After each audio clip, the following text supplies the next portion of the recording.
always just going to happen when like defenders. I think it's like.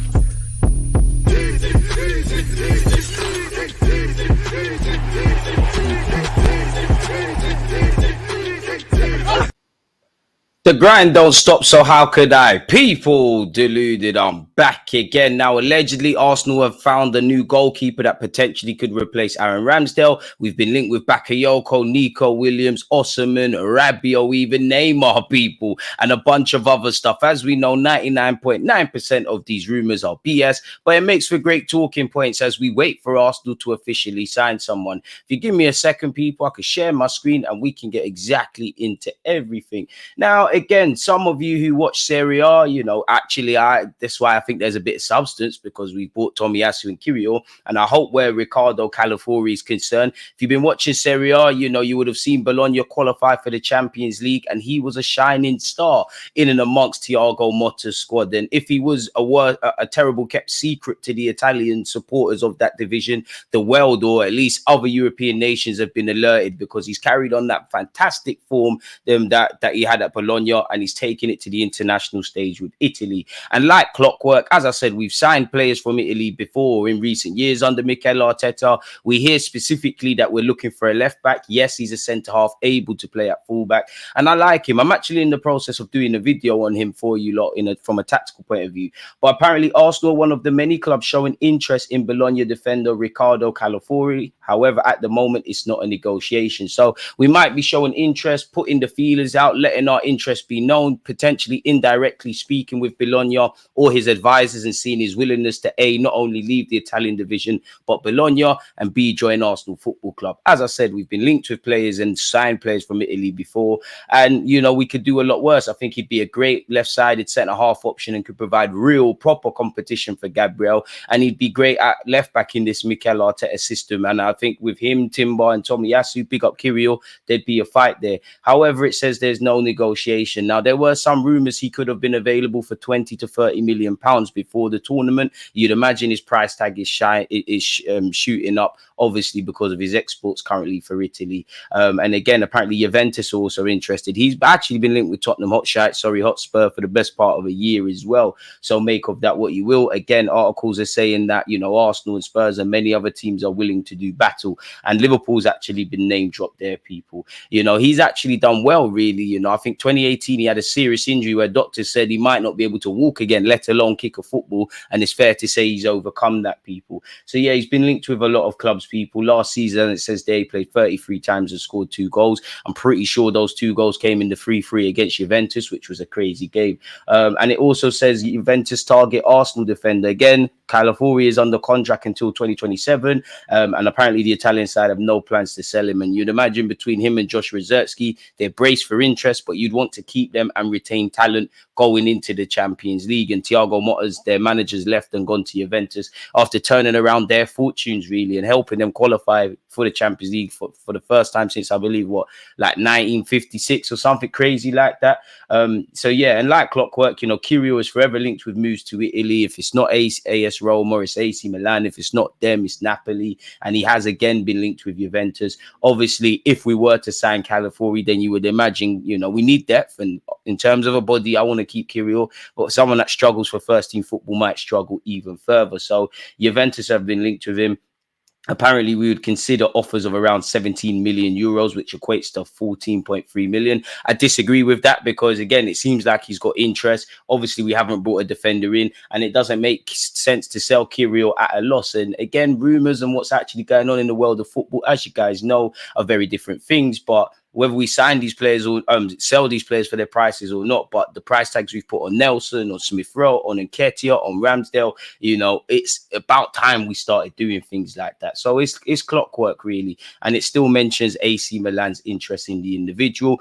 It wouldn't be an Arsenal transfer window without Pedro Neto links. Apparently, he's on the radar of Manchester City, Spurs, Arsenal, Newcastle. Wolves expect him to leave this summer and are willing to listen to offers of around 60 million. Dependent on how they let us frame the framework of a deal. And again, you know, injuries are one thing with Pedro Neto. That would be right up our street. And, you know, I must admit, I'm got a bias towards Nico Williams right now, if I'm honest, but I don't think Arsenal go for him. I think Pedro Neto could do a great job. There's obviously been an element of interest in him, and I think where his wages and a potential fee are concerned is in terms of the makeup of the deal, not necessarily the fee. It's probably more up Arsenal Street, but we'll have to see in that regards, people. Thomas Partey is forever being linked with moves away. Allegedly, court offside has said he's been approached by the Public Investment Fund, which is, I think, Saudi Arabia.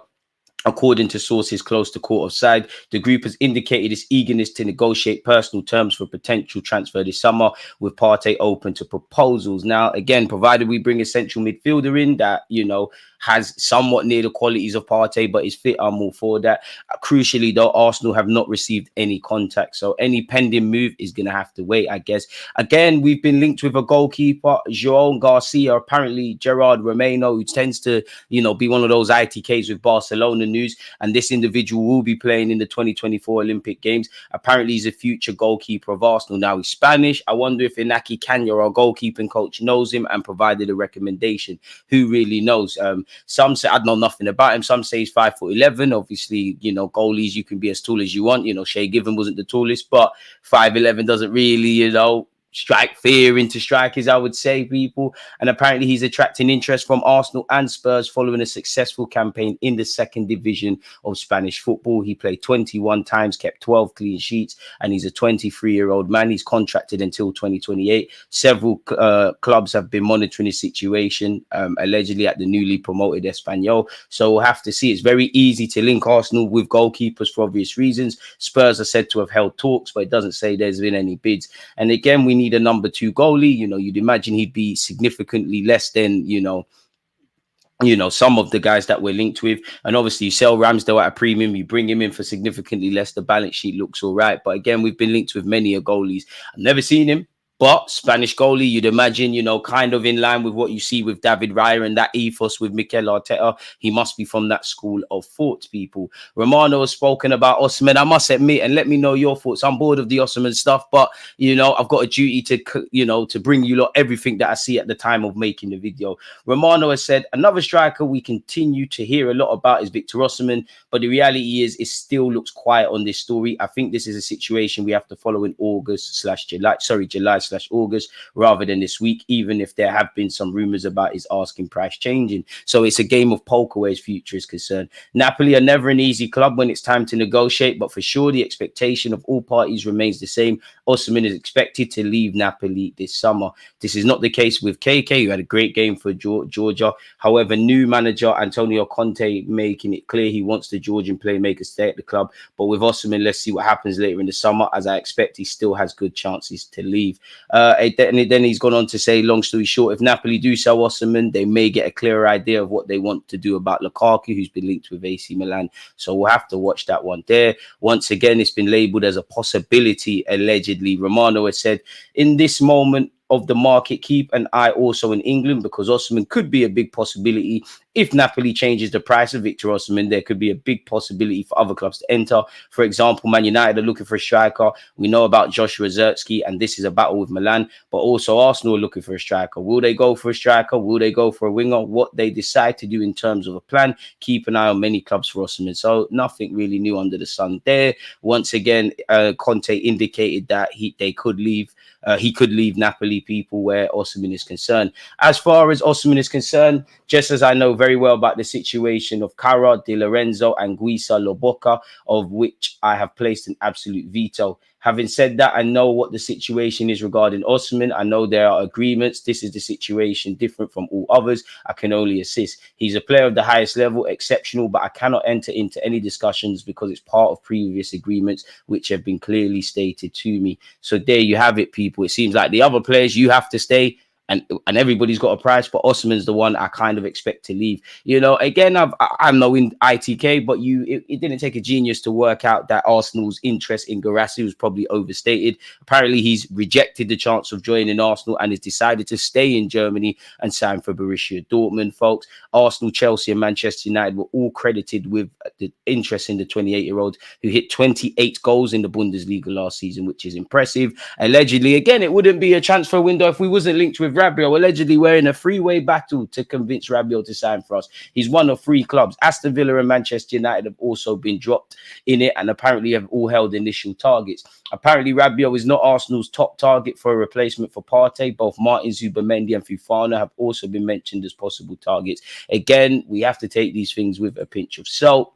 Where Gyökeres is concerned, Sky Sports' Dharma Sheffer said he, in brackets, Gyökeres would cost a lot of money. Well, we never knew that, though, because his release clause is reported to be around 85 million, but it's definitely an area Arsenal are looking at. It seems quite quiet. There's not much coming out of Arsenal just now, and we've kind of done our best to kind of control leaks, in my opinion, where rumors or impending transfers are concerned. But I think they'll be busy both in terms of ins and outs during the transfer window. So everybody just repeating the same things. We've been linked with Neymar, people. I just find that funny. I'm not even going to waste you lot's time with that. Chelsea are apparently trying to get Alexander Isak. I know a lot of us would like him. Newcastle obviously not only want to retain him, but give him a new deal, and have slapped 115 million price tag on his head. Is that something you lot would break the bank for? Let me know in the comments, people. Arsenal apparently are staring down a ticking clock to sign Onana from Everton for a cut price. That's probably because as we get to the deadline where PSR is concerned, I don't think Arsenal would be bullied or rushed into signing Onana necessarily.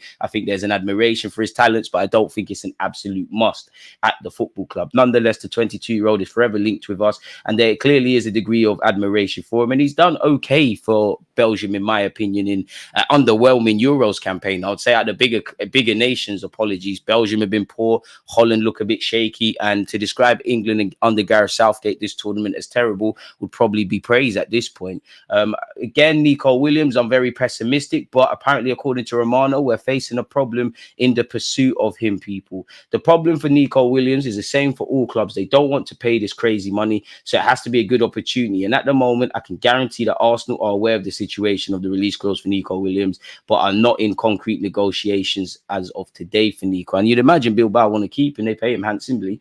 They know the situation, they know the clause, they know the agents of the player, but Arsenal still not decided whether they want to advance on this deal to start an operation for Nico Williams or not. So we'll have to watch that one there, people. And finally, you know, young Belgian winger Bakayoko is still linked with Arsenal. Allegedly, we've held talks with the PSV winger as we line up a potential summer move for what it says here of 55 to 60 million euros. That's yesterday, it was 45.